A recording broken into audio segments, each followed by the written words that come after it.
This is Holly with woodlandshits.com, and I have Kathryn Lane, author of Waking Up in Medellin. That's correct. Did I say it correctly? You did. Yay! Waking up in Medellin. Yes, but it sounds way better when you say it. Thank you so much for coming into the studio today. It's my pleasure. So tell me about, who Kathryn Lane is. Well, I grew up in Mexico. Okay. I was born in El Paso, Texas. Okay. But I was one of those anchor babies because my parents were from Mexico. Mm-hmm.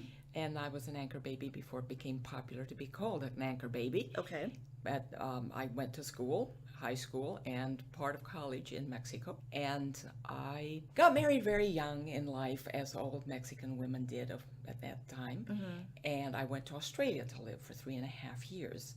And then when I returned to Mexico, unfortunately things weren't going very well in the marriage, so I opted to move to the United States. And I had a 3.5-year-old son, and I was an artist. I painted since I was 6 years old. Oh, wow. And that's, I had sold some things even by then, so I thought, well, I'll complete my fine arts degree in Albuquerque, New Mexico, and, I'm going to make all these fabulous paintings, and people are going to buy them. And that didn't happen. I was a starving artist. So I went into the MBA program, and once I graduated from that and I became a CPA, worked in public accounting. And that was kind of boring, other than I was earning money, which was good. Right. And then I joined Johnson & Johnson, and they sent me around the world. Wow. So I traveled to 92 countries, and after that much travel, I got a little burned out. I bet. I bet. And I thought, it would be so great to go back to the arts. So I took an early retirement and I've started writing. And it is just the most wonderful thing I've done in my entire life. I love what I'm doing. I see that. I see the passion in your face. I can see that.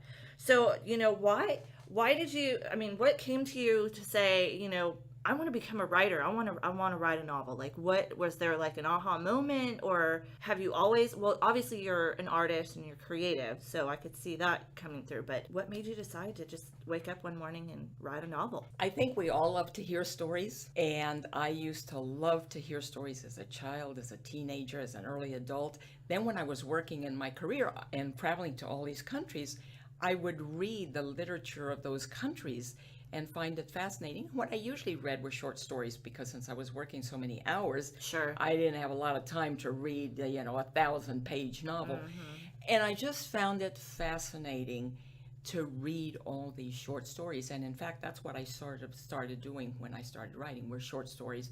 And then I wrote some poetry to improve my fiction. And then I wrote this novel. So it was just fascinating to me, the literature of the world that I came in contact with. So that was an inspiration. Okay. Of course, I write mysteries mostly. Mm-hmm. Even some of my short stories are mysteries. They're just, of course, short stories. Mm-hmm. And I've always loved mysteries, so that sort of seemed to be the right place to go in my writing. That's awesome. Well, congratulations. Well, thank you, Holly. That's awesome. Tell me a little bit about your novel. And I'm going to let you say the title of it because it just rolls off your tongue so much better than mine.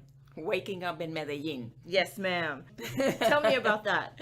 It's placed in Medellin, Colombia, primarily, although it covers a couple of other places in Colombia, such as Cartagena, which is a beautiful colonial town.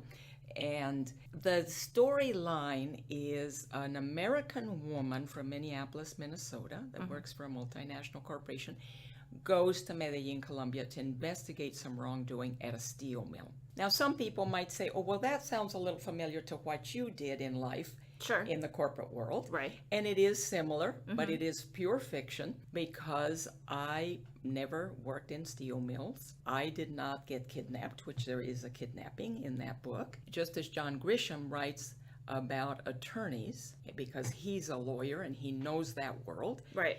I know the world of international finance and auditing and investigation. Mm-hmm. So that was what I wrote about. So it provided the backdrop for my story, but my story is pure fiction. Now, the name of the protagonist is Nikki Garcia, and she had never encountered before in her life what she encounters in Medellin. Okay. Because she goes down to do basically just investigate some wrongdoing and she finds a couple of murders have happened at the company, and she suspects that they are tied to a much more sinister plot that's going on at the company. And her life is threatened. Okay. So, as I mentioned earlier, she is kidnapped and her life is threatened. So you'd have to buy the book to read the rest of the story. I can't know, give yes. too much away. And it's Kathryn, Kathryn-Lane.com. Yes, that's correct. Perfect.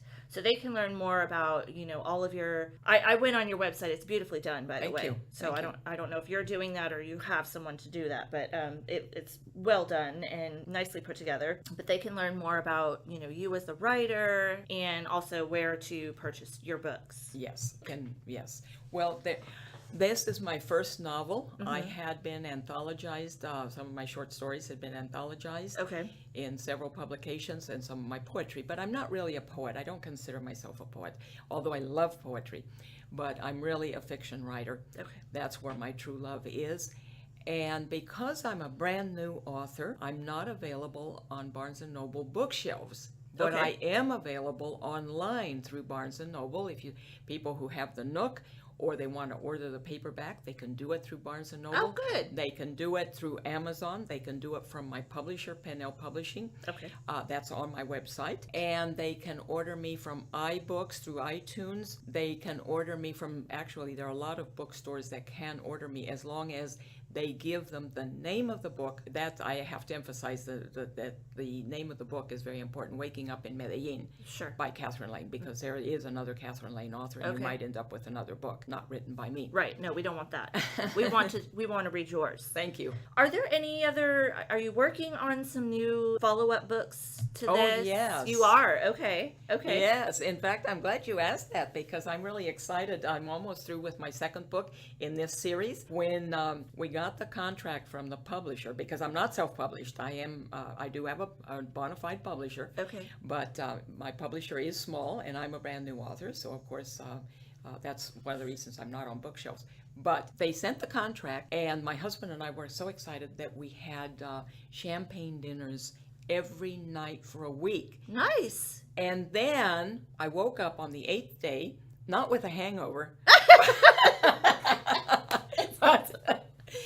but with the thought that I had to write 2 more books because my contract called for 3 books. Nice. That was the only way they would publish this first book, would be if I wrote 2 2 more. more. And it suddenly hit me, I've got 2 more books to write. So on that 8th day, I thought the only way I'm going to get over this panic that I'm feeling is to start writing. Right. The second book, the working title of it is Coyote Zone. It takes place in Mexico, not Okay. in Colombia. Okay. And it does deal with human trafficking. Oh. And it does carry over the protagonist Sure. from Waking Up in Medellin. So Okay. Nikki Garcia, So she'll be in the she- second book. she goes, she goes undercover. Okay. And to save a child that has been kidnapped. And so it is a very, it should be. My husband says it's much better than my first novel. So I hope And that other that's people. typically when I read book series. It's usually the next one is better, and the next one's even better, and so I'm excited to read the first one, and then excited to hear about the second one as well. Thank you. Well, that's awesome. Now the third one, I haven't started reading, but it's starting to form in my mind, and that one will probably take place in Barcelona, Spain, and will deal with terrorism. Okay. Do you have anything else that's coming out in the future besides the novels that you've been writing? Yes, in fact, I'm so glad you asked because I'm so excited. I just signed the contract yesterday Ooh, for. This is hot off the presses, people. She just signed the contract yesterday. Thank you, Holly. For some short stories of mine that are going to be placed into an anthology. And it is Alamo Bay Press, a very small press, and out of Austin, Texas. They do fabulous work. Oh, I'm just so thrilled and so honored that they're going to be doing my short stories. And they're mostly mysteries. One's a little bit longer. Okay. And the name of it will probably be Backyard Volcano and Other Stories. So do we know an estimated time of when this will be available? I hope that it will be out in late January 2017 perfect. or February 2017. Well, we'll have to bring you back in when that comes out, and we'll have to give the listeners a little sneak peek of that. That sounds great, Holly. Would love Awesome, to. awesome. Well, again, guys, I have Kathryn Lane here in the studio with her new novel, and I'm going to let you say it again. Waking Up in Medellin. Yes, and you guys can check that out at her website at kathrynlane.com, which is Kathryn, Kathryn -lane.com. Like I said, her website is beautifully done. There's some really great information on there, and thank you so much for coming in and chatting with us. And I can't. She actually brought me a book, and I'm really excited to check this out. Well, thank you. Let me know if, after you finish it if you like it, Holly. I will, absolutely. Thank you so much, and have a great day. Thank you so much. Bye.